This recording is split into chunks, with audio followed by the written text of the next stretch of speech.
Dr. Paul Hutchison. Indeed, be wonderful if Mr. Hodgson concentrated on relevancy, but instead we have a tirade of trivia once again emanating from that man. But Mr. Speaker,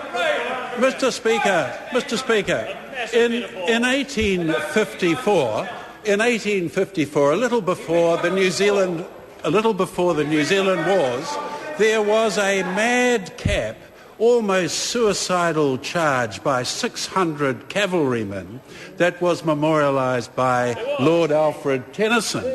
Now, the last few weeks of political life in New Zealand could be likened to the charge of the Light Brigade.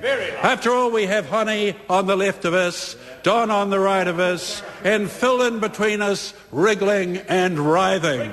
His not to reason why, his but to do and die. Andrew Little will make him cry sooner or later. And Mr. Speaker, that really is the question. When is Andrew Little going to run the sabre through?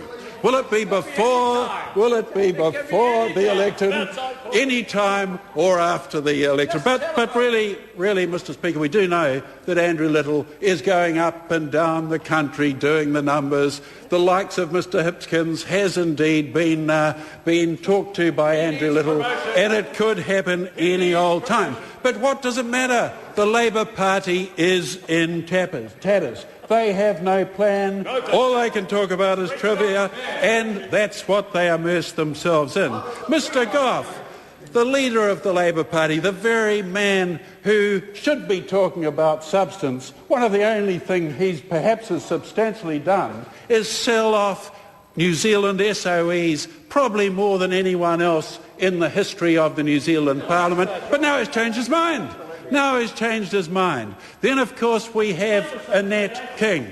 Annette King, the lady who in 1998 said that a waiting list of 89,000 was criminal and went on to build the biggest health bureaucracy in the history of the world, and waiting list at 130,000, to which she culled 10,000 at a time.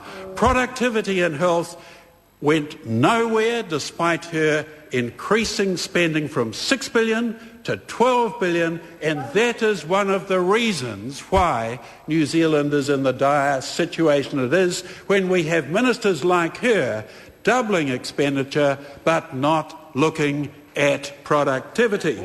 And then of course there's the Honourable David Cunliffe, man of the people, who looks after his downtrodden constituents by remote control from his upmarket house in St Mary's Bay.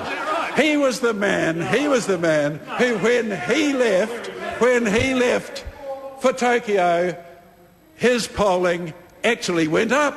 It actually went up.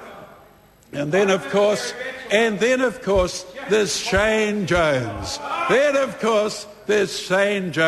Now, we all probably saw him on Make the Politician Work on Saturday night, but what happened? He went to sleep. He went out on that boat past the Manukau Heads, and they required a fire alarm to wake him up. He was supposed to go out and help fishing. If he hadn't had their fire alarm, he probably would have been out there for 3 days and come back and still not realised that he was working. So we certainly can't rely on him.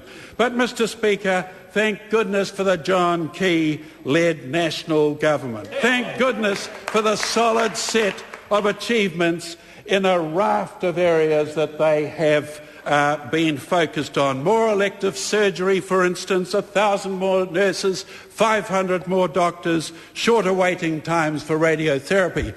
But I just want to concentrate for one moment or two on the very fine feat in immunisation that has been achieved by the national government over the last few years.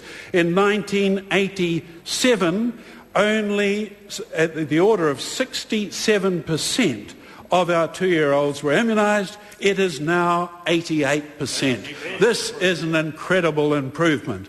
Recently, only last week, there was $54 million put into maternity. Again, a forward-looking, progressive national government looking after the future of our children.